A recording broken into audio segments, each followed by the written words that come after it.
2015 세계 리더스 보전 포럼이 인류와 자연의 공존을 약속하며 제주에서 3일간의 일정을 마쳤습니다.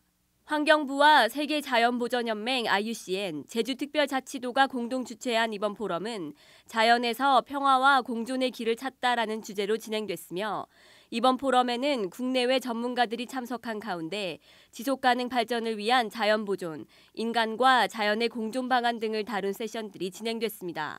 잉거 앤더슨 IUCN 사무총장은 지속가능한 발전을 위한 자연보전 세션 기조 발제에서 인간 발전과 자연보전은 동시에 추구해야 할 중요한 가치라며 개발과 경제 발전을 이루기 위해 자연을 일방적으로 훼손해서는 안 된다고 강조했습니다.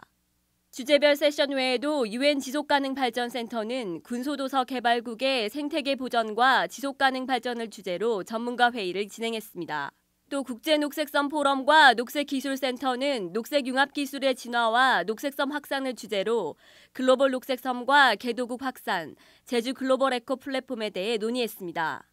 제주도 관계자는 제주가 2012년 세계자연보전총회의 성공적인 개최 후 결의안 등 후속 조치를 성공적으로 이행하는 한편 생태관광, 녹색경제, 2030 카본프리 아일랜드 등 자연가치를 높이고 지속가능 발전을 가속하기 위한 제주의 시책들을 세계 환경 리더들이 인정하고 더 큰 협력의 틀을 만드는 계기가 됐다는 데 큰 의의가 있다고 평가했습니다. 포럼 마지막 날인 지난 9일에는 참석자들의 아쉬움 속에 2016년 세계자연보전총회 개최 예정지인 하와이에서 만나자는 메시지를 던지면서 폐회식이 진행됐습니다. 일본과 태국, 미얀마가 동남아시아 최대 규모로 추진되는 경제특별구역 SEG 개발을 위해 협력하기로 합의했습니다.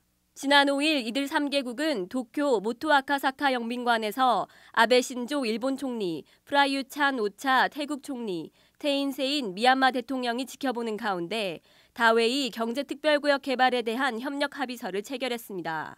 이번 합의서 체결은 지난 4일 일본이 캄보디아, 미얀마, 태국, 라오스, 베트남 등 5개국과 일 메콩 정상회의를 가진 것을 계기로 이루어졌습니다.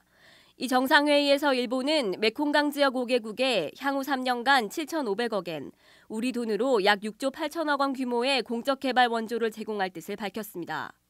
이번 아베 총리의 메콩강 지원 방침은 사실상 중국의 인도차이나 진출을 겨냥한 것으로 이 메콩 정상회의 결과로 발표된 신도쿄 전략에 명기돼 공식화되었습니다.